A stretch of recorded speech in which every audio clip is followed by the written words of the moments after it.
Welcome to Solar Works for Illinois. I'm Tim Montague, your host. Today we are discussing pollinator and wildlife-friendly solar with Rob Davis, the director of the Center for Pollinators in Energy at Fresh Energy in Minnesota. I'm so excited to bring this topic to Solar Works for Illinois. And before I introduce Rob and kick off the discussion in earnest with him, we are going to make a few announcements. We do this webinar monthly. Generally speaking, we will be dark in December, but in November, I'm thrilled to have two events. One is a face-to-face meeting of the Illinois Pollinator and Wildlife Friendly Solar Farm Working Group. I know that's a mouthful. I just call it the working group for short, but that's going to be November 14th in downtown Chicago. And then my good colleague, Harry Benson from Standard Solar is coming on the show on November 19th to talk about solar project finance, getting your project acquired and built. And that will have an emphasis on distributed generation. So you can look forward to that.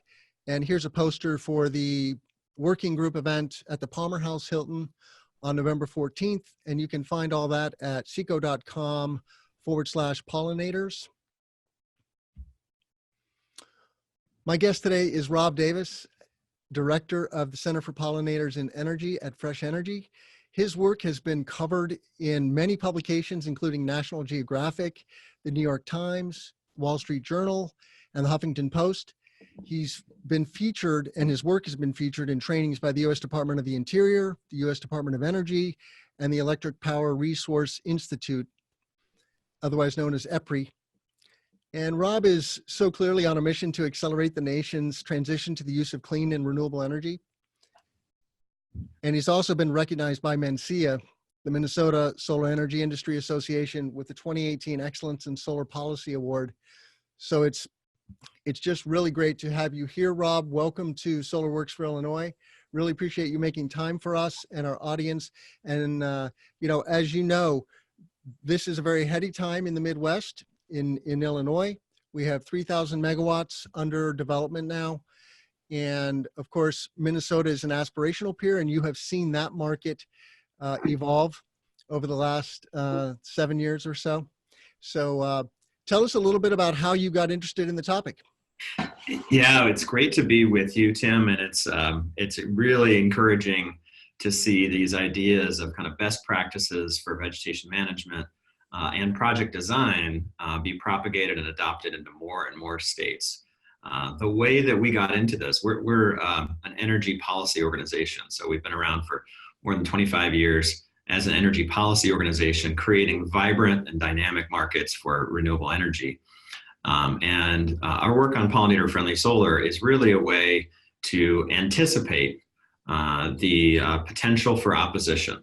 So if we design ugly project after ugly project after ugly project, well, all we're doing is aggravating a lot of people, and that will significantly increase the cost of solar in the long term.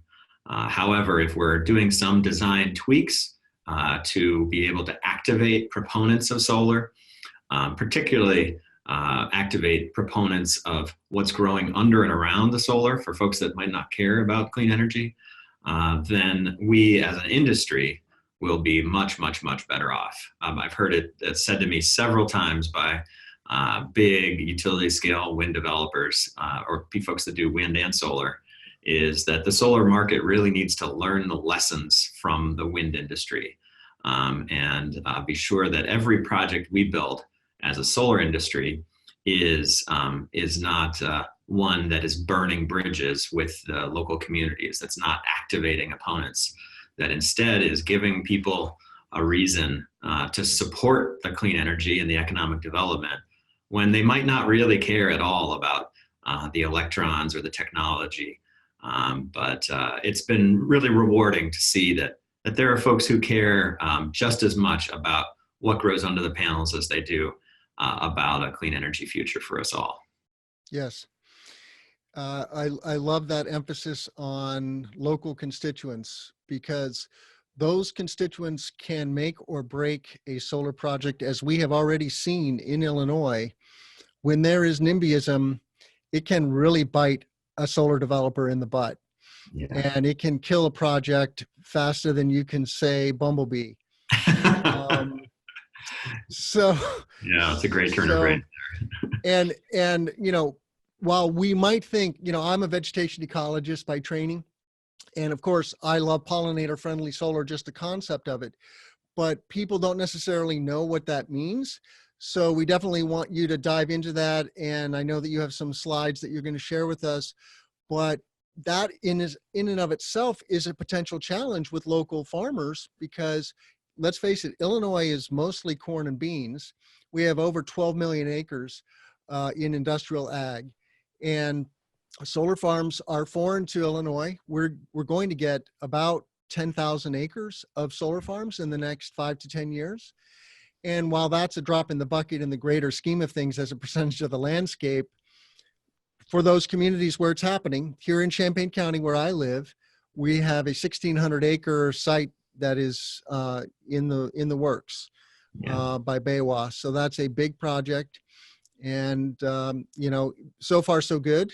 They have met the hurdles and continue down the path. They have not broken ground on that project yet, but anyway, it is a little ironic, right, that you think you're doing the best thing ecologically for the land and for the community, but when people see what you and I might consider to be ecologically friendly vegetation, some people see weeds. Mm-hmm. Yep, that's absolutely true.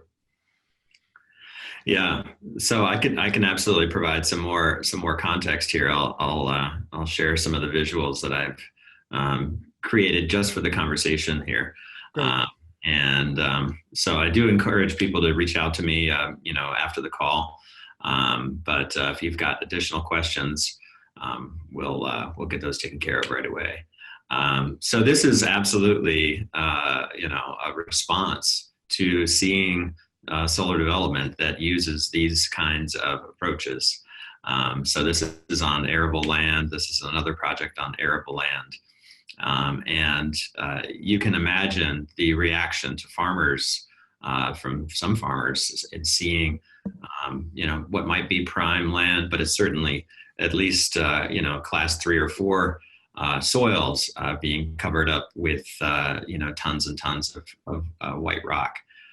Never mind even the heat island effect that comes from designs like this, and the erosion, and good luck getting your soil, your water stormwater permit. So we knew that these kinds of designs would result in tension, and it certainly does. It certainly results in the whole issue being framed as farmers versus these out-of-state renewable energy solar developers. When you look at the land and you say, yeah, that's my power facility, I'm going to do whatever I want with what's inside the fence. That's a development approach that won't get you beyond one project in a county. That'll happen once, and then the folks who drive by that project every day will be organized and active to fiercely get those projects killed moving forward.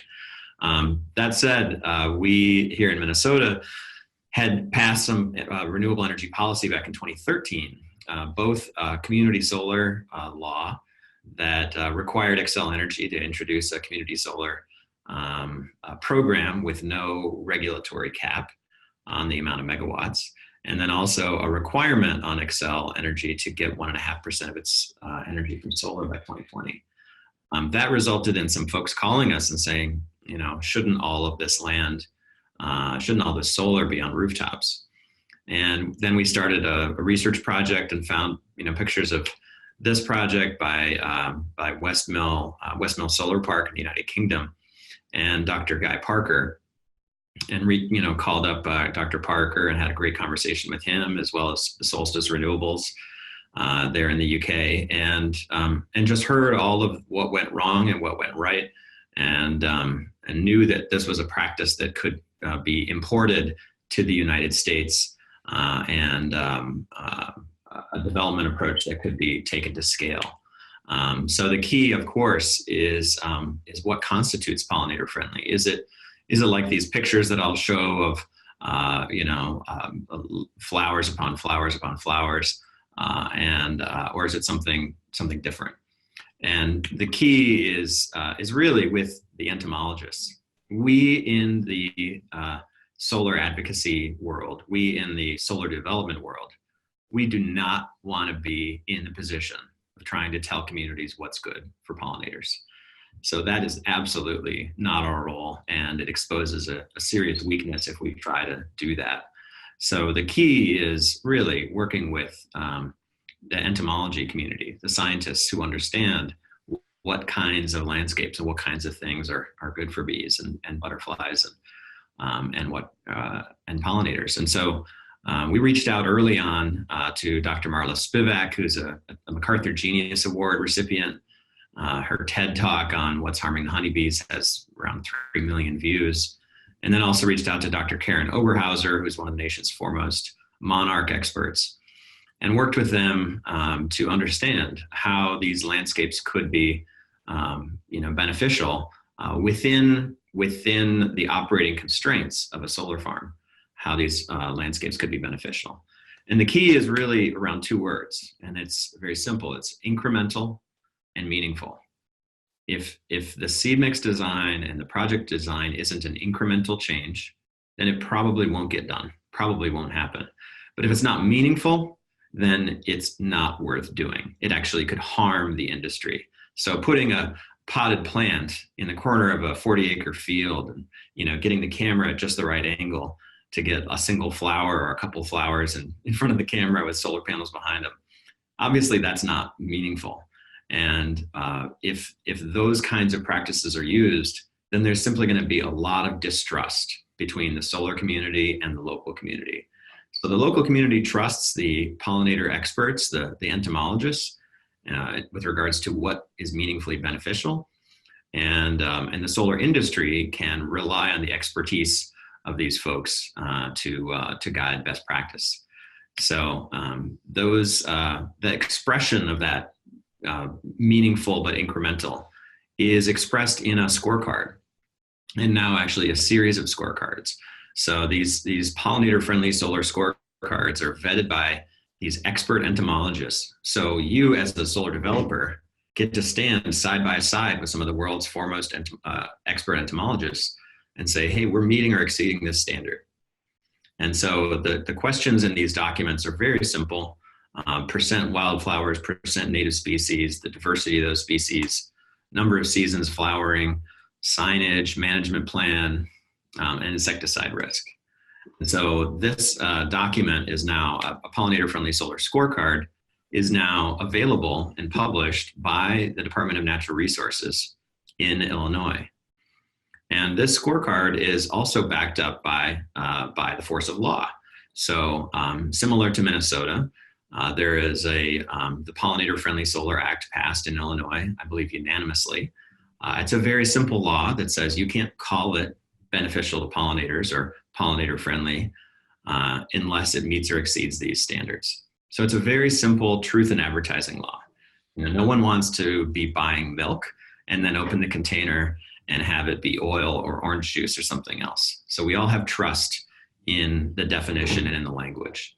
And by using the Pollinator Friendly Solar Scorecard in the state of Illinois, you as a developer are able to say, hey, look, we're meeting or exceeding these standards, and this is a net benefit for the state of Illinois. There's a lot more about the details of that scorecard and the value of specific pollinators as well.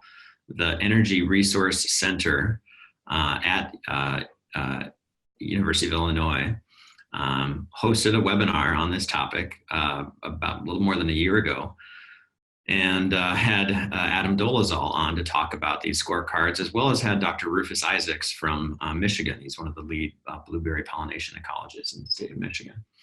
And so the two of them talked about the similarities between the scorecards for the states, but the vast differences between agriculture in the states. So Illinois is mostly corn and beans, also happens to be the nation's leading state for pumpkins, particularly pumpkin pie and kind of canned pumpkins, which do require pollination.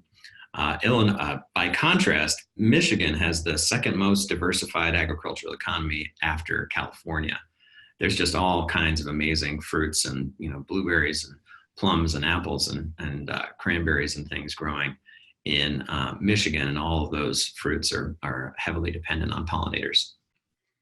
So this is just a fantastic tool, and since putting these into practice, it's been exciting to see that these things are really being embraced, and that they're actually cost effective.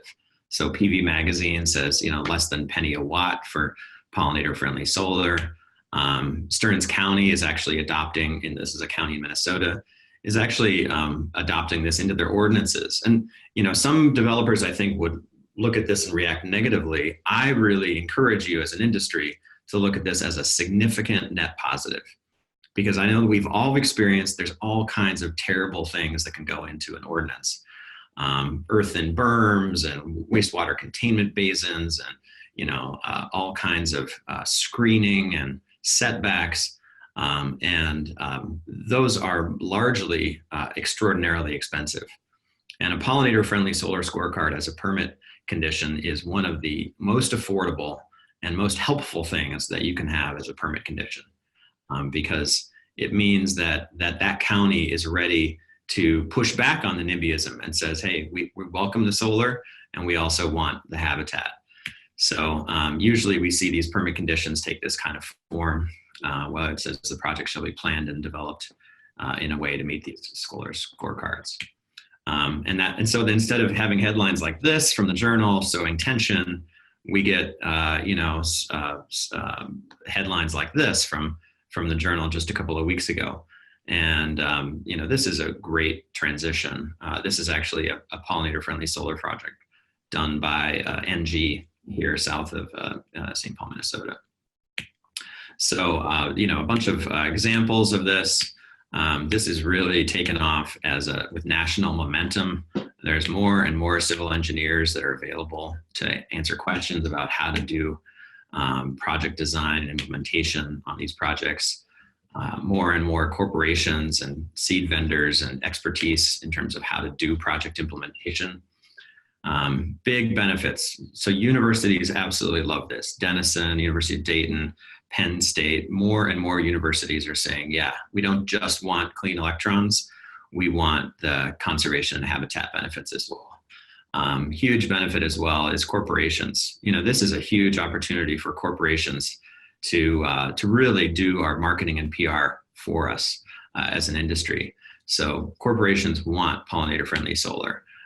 It was highlighted by Cliff Bar and Company, and I expect throughout the next years they'll have more and more, they'll be pushing on this more and more heavily. The National Renewable Energy Lab has a study, 25 sites nationwide. Cliff Bar is one of the pilot project sites that highlights this practice. So universities love it, corporations love it. More corporations, here's Purdue Farms talking about pollinator-friendly solar. And then co-ops, rural electric cooperatives love this. It really connects to their membership values. Here's Barb Nick, CEO of Dairyland Power, talking about pollinator-friendly solar. Xcel Energy is requiring the solar scorecard in their RFPs. So this is a freebie for utilities. I mean, this is really an opportunity for them to highlight successful projects, for you as solar developers to help the utility look good, and for you as a developer to stand out, to compete on price, but also propose projects that help the utility market your project and really push it to consumers. There's all kinds of benefits that we've identified. There are questions, and I expect that we'll get into some of that here during the call and the conversation. One of the things that I just wanted to highlight is for the first time earlier this year, National Renewable Energy Lab, in partnership with, I believe, University of Arizona, maybe it was Arizona State University, published a study proving for the first time that what grows under and around photovoltaic panels can meaningfully influence the amount of electricity generated. So on the right side of your screen, you see tomatoes growing results in a 16-degree cooler Fahrenheit microclimate under the panels, increasing PV generation by 2%. On the left side of your screen, bare ground, results in a heat island effect, and that's been proven in a number of different studies. What NREL is studying right now is how much cooling do you get or avoiding of heat from doing pollinator-friendly development. We know that thicker vegetation, and particularly forbs, those flower stems contain more water, so we would expect more transpiration from the flower stems. But the jury is still out on exactly how much energy production you get. What we do know as well is that in a warming world, we're going to have more and more and more days above 77 degrees Fahrenheit. So if you're in Southern Illinois, if you're in Central Illinois, if you're thinking, how many days am I going to have in this state, in this market, above 77, just know that for every 2 degrees Fahrenheit above 77, your solar array is degrading in efficiency by 0.6%. So think about how to mitigate that negative effect of heat that will be increasing over the life of the project. And then, of course, compatibility with agriculture. So we've got a lot of content on this. Pollinator-friendly solar helps increase abundance of native pollinators that benefit these kinds of crops. This has a net positive benefit to a lot of different crops in a lot of different states. Some models even say that having a pollinator-friendly solar array can increase the abundance of crops outside the fence in a way that more than offsets the quote of land lost to crops inside the fence. So, those little bees really do a lot of work and produce a lot of value. So if there's more that you need in terms of compatibility with agriculture, those are issues you're running into, please do reach out to me, and we'll get you connected with some better stories. Another easier thing to do potentially than doing crops is just to have a good conversation with a beekeeper in the area or in the region. I wouldn't say inside the fence, I apologize for the photo, but certainly having hives outside the fence adjacent to a pollinator-friendly solar array is a huge net benefit. This is a great set of best practices here. We've published these in a variety of different beekeeping journals. And then there's great examples. So Light Source BP has harvesting solar farm honey. EDF Renewables in Canada is harvesting solar farm honey. And then Cliff Family Winery, they're buying, the Cliff Barn Company is buying pollinator-friendly SREX from a project in Iowa, and then also buying the solar-grown honey from the hives on the project and selling it today. And I believe they started last week on their website. So this is just a fun, really fun way to connect non-traditional audiences with the delicious taste of a clean energy future. And if honey isn't good enough for you, bringing some of that solar-grown honey to a brewery, like Fresh Energy has done now 4 or 5 or 6 times to create these delicious products, that is a great way to activate supporters. I've seen it firsthand where someone says, I don't know about solar. These projects are so ugly. This is really good beer. So when you can put something on a plate or in a glass, it's a great way to demonstrate that you're clearly and obviously compatible with agriculture. Just some notes, conservation grazing is a practice we do recommend. It's rotational grazing, and that's totally compatible with pollinator habitat. Be sure that it's rotational. Because continuous grazing results in all kinds of negative unintended consequences, from poop on the panel to sheep attracting predators and stuff like that. Obviously, there's potential for carbon sequestration for the folks in your groups that are thinking about carbon markets or future markets for ecosystem services. Think about the potential for revenue that comes from these projects going from very shallow root and very little sequestered carbon over the lifetime of the project to really significant sequestered carbon. And then finally, be sure your project is, you're designing projects with a wildlife or deer fence. Those prison style fences are also compatible with electrical code, but the wildlife and deer fence are way more compatible with the agricultural kind of look and feel. And they do comply with electrical code as well. You can put 3 strings of barbed wire on the top. You can have a wildlife gap below, or you can have it go all the way to the ground. But these are just some of the techniques and tools to use solar design to activate supporters, to ensure that we're setting ourselves up for growth as an industry over the long term. So thanks for your time, and thanks, Tim, for the invitation to just share some information. I really look forward to the conversation here. Great, thank you. Well, we already have a comment and a question, and you've given us a lot to think about, Rob. My head is spinning, and I'm a little more knowledgeable about this than the average person, but well, let's just deal with or address the comment or question from James about tomatoes. He asks if they're considered pollinator friendly. I don't know what your thoughts are about that, Rob.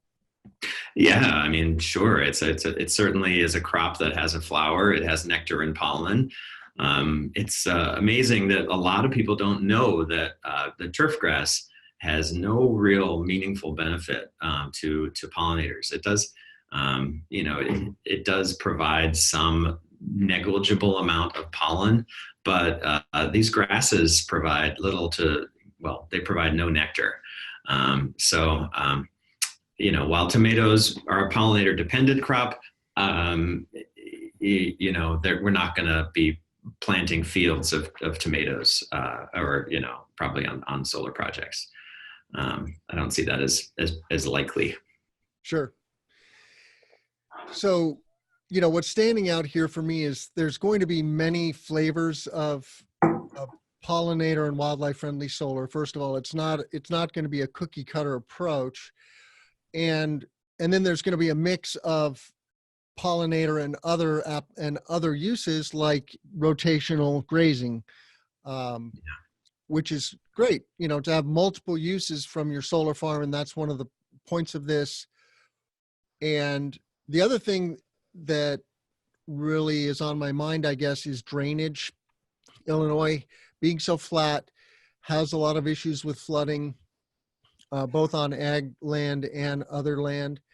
And it does seem like planting deep-rooted prairie plants is going to improve the drainage of a site. Yes, that's a lovely illustration of that. And do you think that the authorities having jurisdiction in Illinois will recognize that?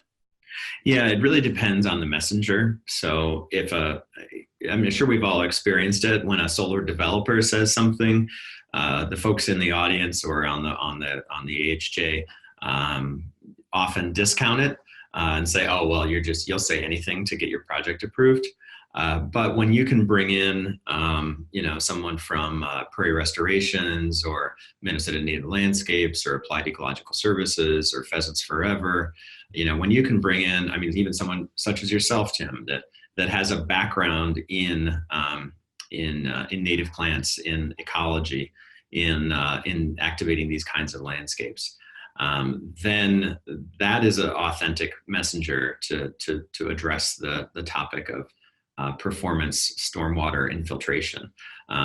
National Renewable Energy Lab is also, through the INSPIRE study, is also doing some measurements with regards to stormwater infiltration and depth.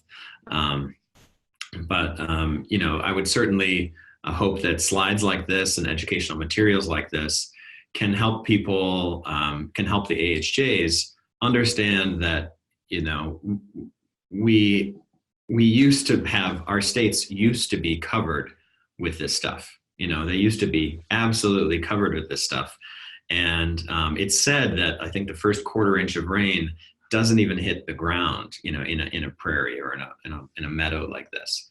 So the capacity of these plants to infiltrate water faster and deeper than turf grass or other land uses has been proven in a variety of different studies from USGS. There was a study out of Wisconsin that compared the performance of rain gardens with turf grass versus rain gardens with native grasses and forbs. So yeah, there's significant and meaningful performance differences when it comes to stormwater benefits, and those should be modeled, and then those recommendations should be made to the HJs. Great. So to everybody on the show today, you can type in questions in the Q&A or in the chat. We'll both Rob and I can see all of those. So please keep those coming.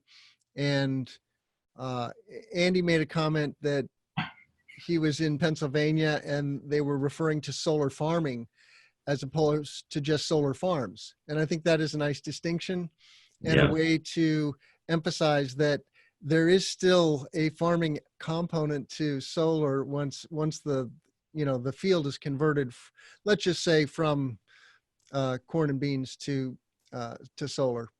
Yeah. So that's a good distinction.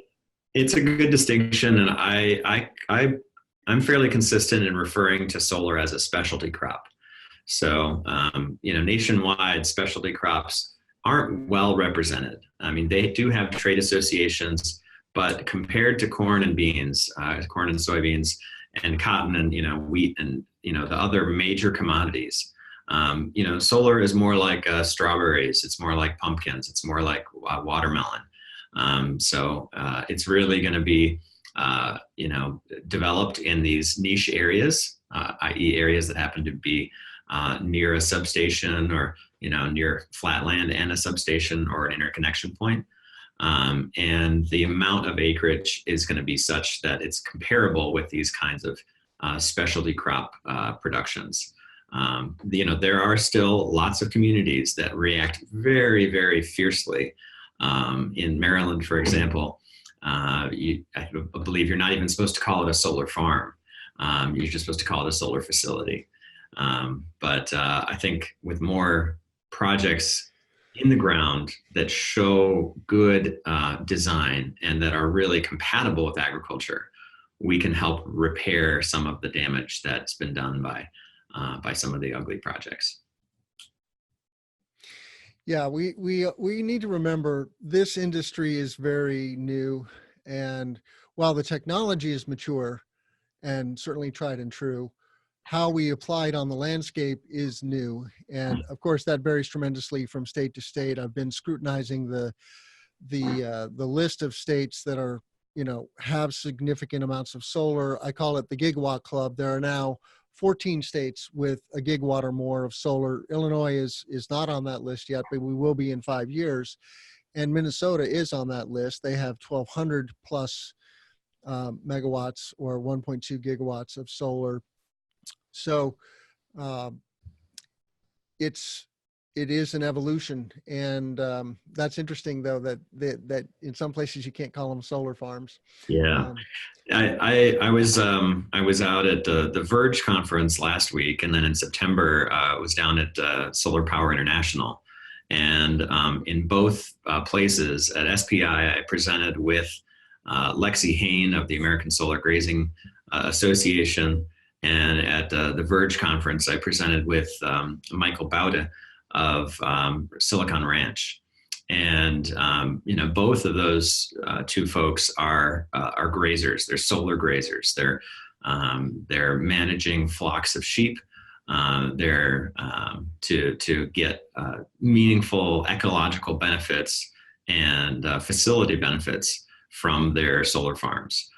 So it's encouraging to see the way they're thinking about solar landscapes, and they're really using grazing as a land management practice to benefit ecosystems and to benefit soil carbon and to benefit stormwater control. So I definitely encourage everyone on the webinar to be thinking about new paradigms. This is not a gas-fired power plant. This is not a coal-fired power plant. The facilities management techniques you had for those kinds of operations simply don't apply here. And we need to be cognizant of all of the land that we'll be using for these solar facilities. What I'm so excited about is that if we do this right, the land that we're taking out of crop rotation and into pollinator and wildlife friendly solar could become organic farm ground after 25 years of having a solar farm on it.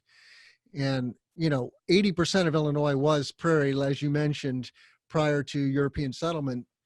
So it is very much a natural part of the ecosystem traditionally. And there's so much room for us to let a small percentage of that come back, and solar can be part of that. Are you at all familiar with the Land Institute in Kansas? Oh yeah, very, very closely familiar. Actually, the beer that I featured in the slide, Solarama Crush, is just a fantastic hazy IPA that was introduced 2 years ago. And it uses 3 extraordinary hero ingredients. One is solar grown honey harvested from flowering solar farms. Second is 100% pollinator friendly SREX. So it's made with 100% clean energy. And the third is Kernza, this deep rooted perennial wheat that's being advanced and propagated by the Land Institute of Salinas, Kansas. So it's great that this is a beverage we can all drink and celebrate, both in support of renewable energy, as well as in support of climate change solutions of sequestering more carbon into the soil. But yeah, the Land Institute is a great organization.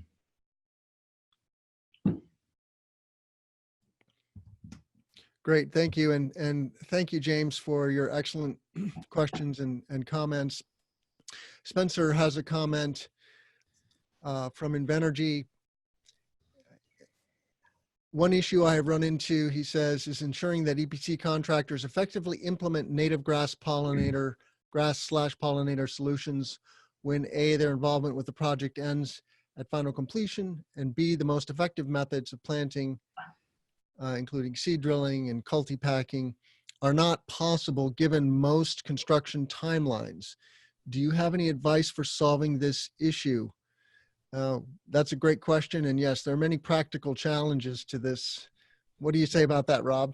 Yeah. I would really allow the competitive marketplace to address those issues. So for folks that aren't getting quite the right outcome from one set of vendors, they have competitors. And there's no shortage of opinions of experts that will be delighted to step into someone else's kitchen and say, "Oh no, they did the wrong thing. Let me help you get the right practice here."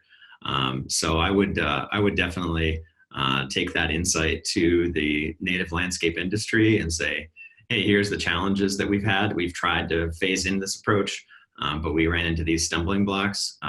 What else have you got for us?"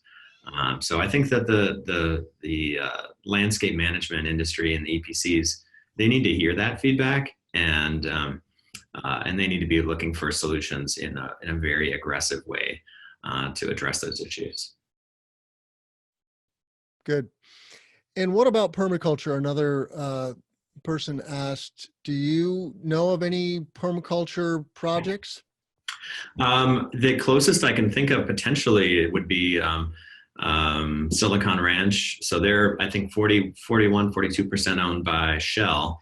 And they are bringing projects to scale that use these kinds of permaculture practices. They call it regenerative energy. And they have a different model, though. They're building and owning. So they're owning the land, and then they're owning the projects. But they have a couple thousand acres of solar in Georgia that they're grazing and managing in this way. There's other projects that are doing, so example, in the Arizona desert or in Arizona, they're doing some cropping underneath. In Massachusetts, we're seeing more elevated panels and farming underneath. Massachusetts only has 500,000 acres of farmland, though, compared to several million we have in Illinois and Minnesota. So I think that as more and more solar comes along, that more developers will want to have the skill set of pollinator friendly solar and of co-location of solar and agriculture. They'll need to have that skill set to address the permitting and siting issues that we will definitely be facing in the near future.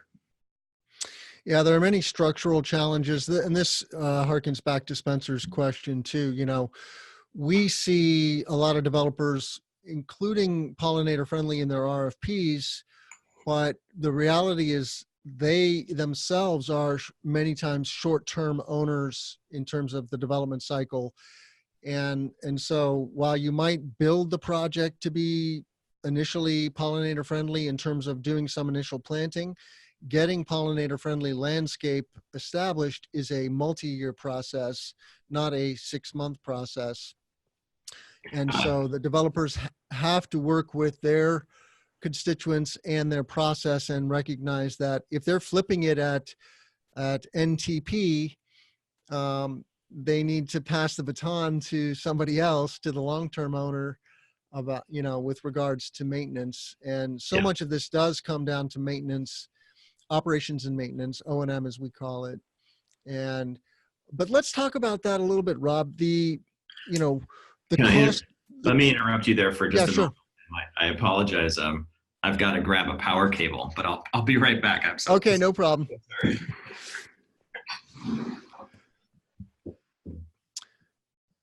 And just for the attendees, while Rob is getting his cable, if you put, I think you can type chats in that everybody can see. So if you're wanting to put questions to the audience as a whole, put them in the chat, and then people can share knowledge with each other in the background here as we go along. And then for anybody who isn't familiar, we do share the slides on the website at seco.com/solar webinar. So all the recordings and PDFs of slides are available there, and we'll get a copy of Rob's slides and make those available. So no worries. But then also check out the other recordings that we have there, because it's a great library now on all kinds of topics, both Illinois solar specific and national topics like net zero construction.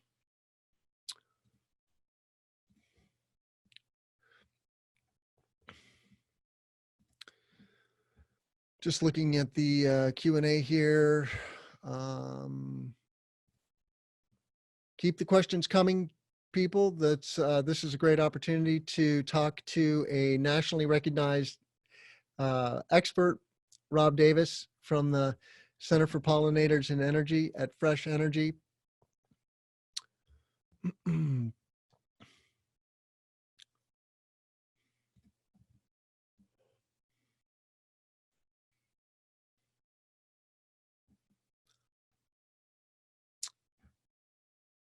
And also, for anybody who wasn't on the event when we kicked off, want to highlight that on November 14th, we're having a face-to-face meeting of the working group. That's the Pollinator and Wildlife Friendly Solar Farm Working Group that we've established here at Continental Electrical.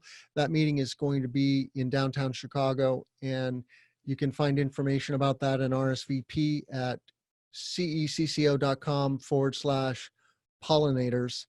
That's the landing page for that working group. We've been meeting every other month, mostly virtually for the last 6 months or so. But because Solar Power Midwest overlapped with our working group, we decided to get a room in the same hotel where Solar Power Midwest is happening. So you have that to look forward to. Also, if you're a developer or an EPC working in Illinois, you should definitely come to Chicago November 14 and 15 for that event.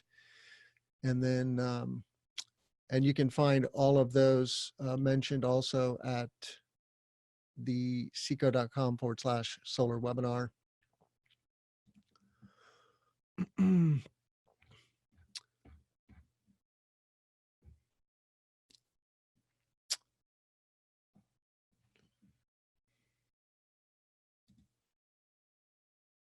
It looks like we lost Rob. I guess he ran out of power on his computer, which is a bummer, but hopefully he'll find that and get back into the webinar here shortly.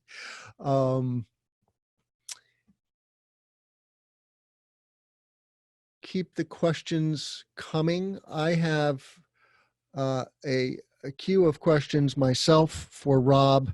We're going to talk about what are the cost benefit analysis that developers, EPCs, and landowners can do. So in other words, if you're trying to figure out what are the costs and benefits of pollinator friendly solar, how do you do that analysis? What are the success stories around the Midwest? Rob mentioned some of those, and but I want to highlight some of those more. NG is the developer I'm most familiar with that is doing pollinator friendly solar farm development around the country. I know that Cypress Creek is also doing that in some states where they're working, including New York State. Hopefully Illinois is also a state where they're going to do pollinator friendly projects. They have a quite sizable portfolio, I think on the order of 17 community solar projects. If anybody wants more information about where all these solar farms are going to be, you can go to the Illinois Power Agency website. You can go to Illinois Shines, which is the public website for the adjustable block program. And you can go to Path to 100, which is also a very important resource for the solar industry here in Illinois. At Path to 100, they have a great map of the 111 community solar farms that won RECs in the lottery this past May, and the additional 700 that are now on the wait list for community solar. So that is the power of a REC market when a state launches valuable RECs for renewable energy. That's renewable energy credits. 1 megawatt hour of electricity from a renewable energy project is one REC. It gets the attention, and you now all of a sudden have dozens and dozens of developers and others in the ecosystem coming to your state. And there's a lot of job creation. There's a lot of economic development now. And the economics of solar farms are great for landowners and farmers too. A farmer can make 3 times more rent on their ground renting to a solar farmer than they can cash cropping that land. So it's definitely a win-win-win for the local community. And obviously it can be an ecological boon as well. And that's our goal, is to make solar as ecologically friendly as possible. I apologize for the disruption there, Tim. No worries. It looks like we're getting Rob back. He's on the phone at least. We can hear you now. Great. Yeah, I apologize. I missed it by 10 seconds of going to zero power. I thought it was at around 100% this morning. Anyway, yeah. Let's get into the questions. Okay, good. Well, the big one is, tell us about doing that cost benefit analysis that developers, EPCs, and landowners can do when comparing different, possible outcomes for their solar farms. Absolutely. I think the first and most important cost benefit analysis is to do to look at the direction that the market is going. So, within our own lifetimes, we've experienced the fact that Blockbuster thought it was too expensive to go, a whole bore into an online only video rental service. And they bore the result of that. So today in the United States, there's only around 250,000 acres of solar. And by 2030, we'll have either somewhere between 2 million, according to NREL, or 4 million, according to Hunter Levins, acres of solar.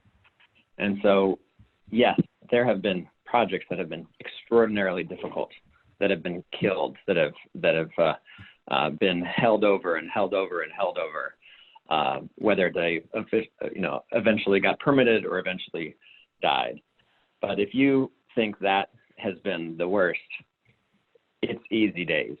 It's easy days.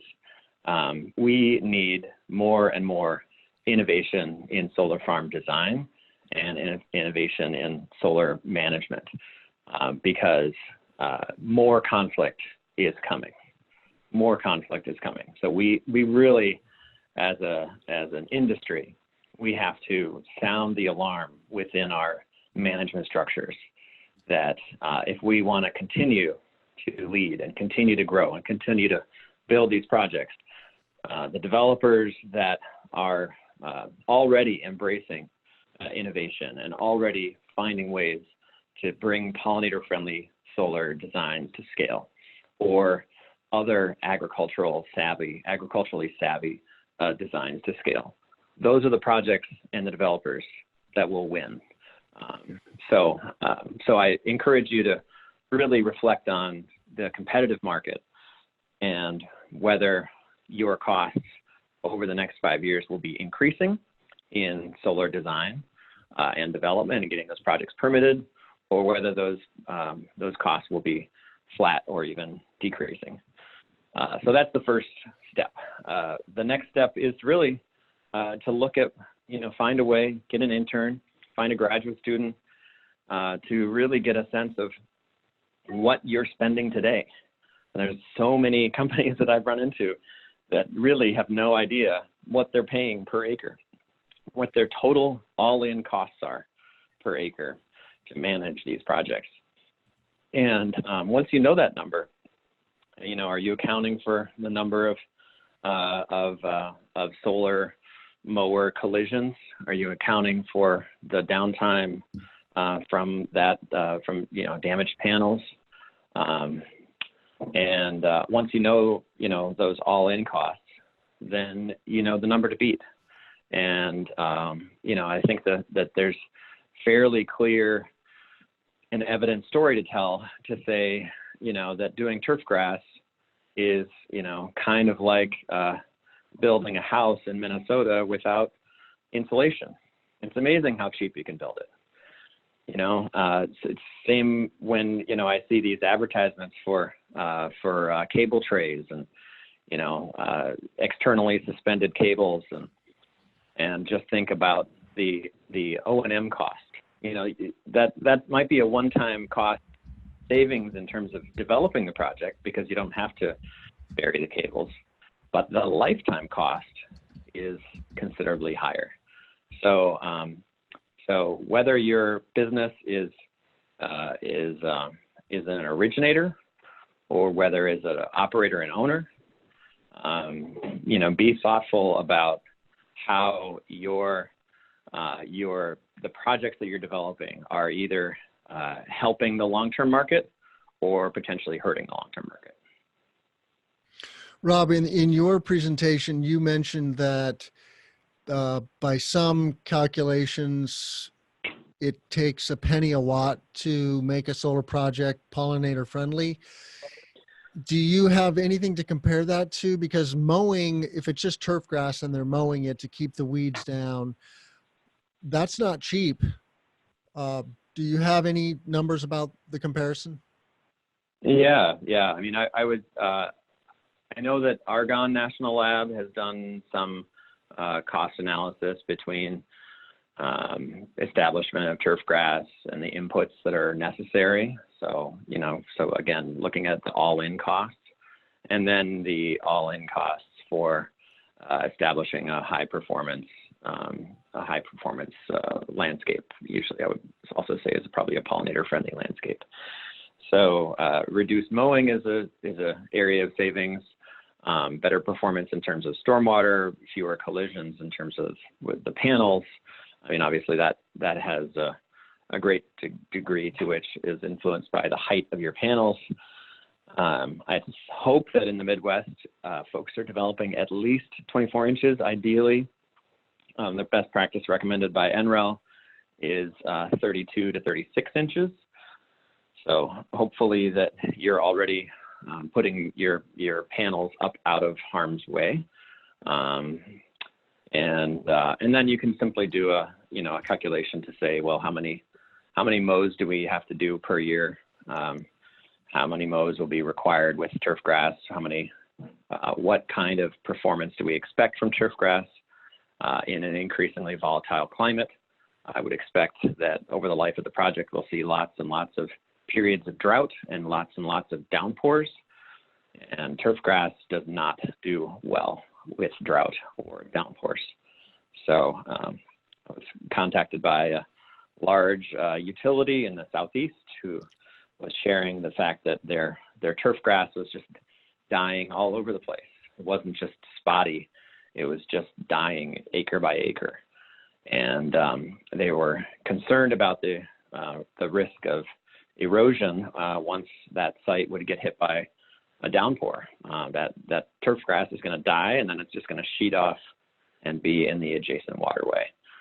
So you really have to be thinking about how to build something for resilient and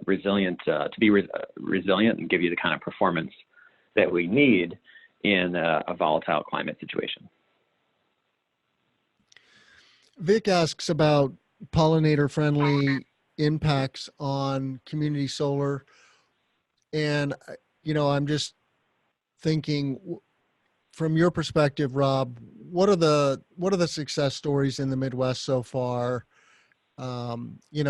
If maybe you could speak to the Minnesota market on some back of the envelope level, what percentage of community solar projects in Minnesota are working to apply pollinator friendly, and how's that going? Yeah, in Minnesota, we see between a third and a half of all of the community solar projects embracing a pollinator friendly approach. Again, we think that's smart for the market, and nationwide we have more than 40 million acres of turf grass, and if we develop more and more projects that look like suburban soccer fields with some glass and steel above them, then we are simply giving our opponents more and more ammunition to come back and say this is a completely incompatible use. This is clearly development in an agricultural area, and we should have a moratorium, no more solar farms. So so we are seeing that in areas where solar is using the pollinator friendly approach, where it's being designed thoughtfully to have these kind of agricultural values that anecdotally the opposition has not been as fierce as we've seen in other places. So I get that it's hard to put that into a spreadsheet to say, hey, we're helping prevent a moratorium, which could come a year or more from now. But that's kind of the position that we're all in, as trying to grow a market and help ensure that what we're building today is a net asset to us and is really helping us tomorrow. And making sure that we can go back for the second and third and fourth and fifth project in any given community is extremely valuable. And I've seen it firsthand where a planning commission, hears everything from the developer, and then they hear from a vegetation manager, and then they hear from a beekeeper, and they're like, I'm really not in support of this, but, it feels like you came here asking for a solar project, and it feels like we're getting a free park out of this thing. And that's kind of exactly the position that we want to put these AHJs in, is the position where they don't really like the solar, but there's enough other stuff that's there that they're familiar with. They're familiar with conservation reserve CRP. They're familiar with the plight of the pollinators. They're familiar with the significant shortfall in the pheasant population and or game bird population, and to give them a reason to vote yes when they could otherwise just vote no. Is there a concern about endangered species if you build your project to be more pollinator friendly? I'm thinking of the monarch, for example. We do have some special initiatives in Illinois to preserve and create monarch habitat, but can that come back to bite the developer in the long run if you do create habitat? I'm just curious. If you're not planning for it, then it would be a surprise. But I think that folks are, by and large, have had a lot of those conversations, and have either taken the steps that they need to, or have satisfied the obligations that they felt that they need to satisfy. What we know is that from small developers to some of the world's most well-resourced, largest companies, including NG, including Enel Green Power, division of Enel Global, with 84th largest company in the world. They're moving forward and embracing pollinator-friendly solar as a best practice. Now, at some scale, yes, you want to make sure that your land lease contracts allow you to revert the land back to its original state, and that on a case-by-case basis, you may want to have a simple conversation with U.S. Fish and Wildlife about a safe harbor agreement or a CCAA. A safe harbor agreement is in the case where a species has already been listed and you want to create habitat that could help potentially that species. U.S. Fish and Wildlife has a process whereby you would be allowed to revert the land back to its original state, no harm, no foul. And then the CCAA it's called a candidate conservation agreement with assurances. And it basically says, hey, there's some species that are not yet listed, like the monarch, and we want to create habitat for them. And so you can become part of this CCAA process. And that's a way of kind of making sure that you're covering, you're dotting your I's and crossing your T's, and you're covering yourself legally. But there's absolutely, well-known, well-trod programs in place. U.S. Fish and Wildlife was very clear. They want and they celebrate developers, solar developers that are doing the right thing. And so they want to work with you and to incentivize this kind of outcome. So definitely don't be shy about, touching base, calling U.S. Fish and Wildlife, talking to them, and doing your homework on safe harbor agreements and CCAA. Great. And I don't know if you have time for a few more questions, Rob. It's 12:04 now. I'm good for a few more. You bet. Okay. Yeah, I apologize for the power interruption.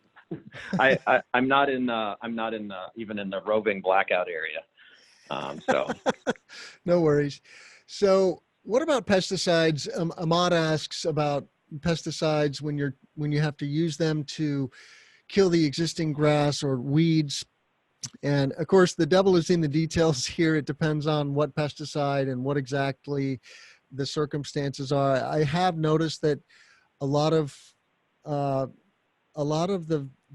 landscape installers do want to treat, if the site already has like turf grass on it, they do want to kill that. Do you have any comments or opinions about that practice? Yeah, absolutely. So I would first just advise to not use the word pesticide, and instead be more specific and talk about either herbicide or insecticide. So pesticide is a bigger umbrella term that kind of applies to anything you don't want. And so herbicides like Roundup, like glyphosate, are tools in the toolbox for your landscapers. And I've spoken at great length with a variety of the folks on the Xerxes team, and they actually recommend that if you want the best outcome and you're dealing with a turf grass area, you want the best pollinator meadow, you have little or to no chance of trying to get flowers and prairie to outcompete the turf grass. So you need to terminate the turf grass, and so Roundup is a recommended, used by a licensed a licensed vendor. That's kind of a recommended best practice to help get successful pollinator habitat. Longer term, herbicides can be spot spraying. So there can be backpacks that are used with people that are knowledgeable in recognizing weed species. And so they can be, again, a tool in the toolbox to help them manage your landscape. It's really important to be working with landscape contractors, landscape partners that are knowledgeable. If you're only hiring people that have a single tool, a mower, then there's only a single thing they can do, and that's mow it.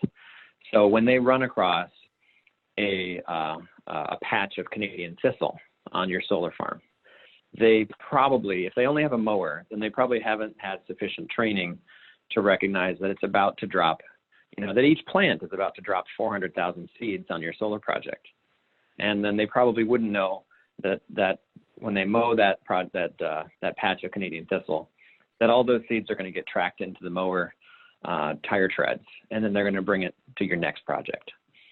So definitely be thoughtful about hiring landscape partners that are as concerned with establishing a perennial low-growing meadow as you are, and that they know how to identify plants and to use the proper tools, whether that's an herbicide or manual extraction or mowing or something else. So when we look forward in Illinois, Rob, what are you hearing? We mentioned in the pre-show, or we discussed briefly, that the University of Illinois has a new solar farm being developed. It's a 57-acre project, and Sol Systems from Washington, D.C. is the winning developer on that project, and they've made a public announcement that they're going to do pollinator friendly.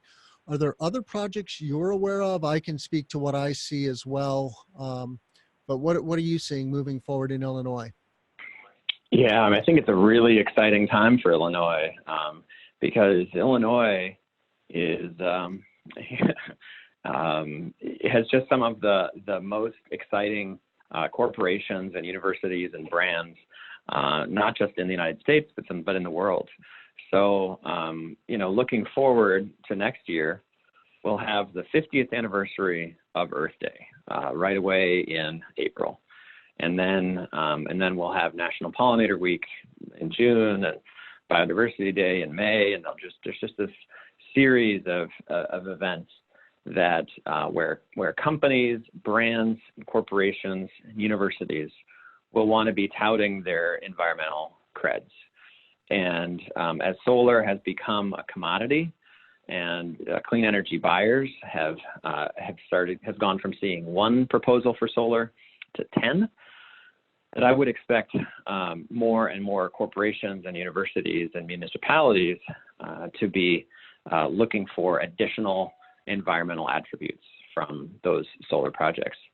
So so as you think about what's going to happen in 2020, I would absolutely expect that the corporations like NG and IPS and US Solar and other developers that have made commitments to do pollinator-friendly development in Illinois, I would expect those folks to be activating their marketing teams and their public relations teams, and that we'll hear more and more and more about solar plus habitat throughout Illinois. Great. Well, I think we will wrap up, Rob, for the sake of everybody's time. We will post the recording, as I said, here at seco.com/solar webinar. Please do join us in November for Harry Benson on November 19th. And please do consider coming to Chicago for the working group on pollinator-friendly solar, as well as Solar Power Midwest. And that's November 14 for the working group, November 14-15 for the SEIA Solar Power Midwest. And I want to thank you, Rob, for joining us today. So thank you so much. Thank you, Tim. This is a great resource you're delivering and providing for the state, and so my hat's off to you. And thanks to everyone that's tuning in. Look forward to being in more closer collaboration and work with you in the next several months. Thanks for joining us, everybody. For SolarWorks for Illinois, I'm Tim Montague, your host. Let's grow solar. Have a great day.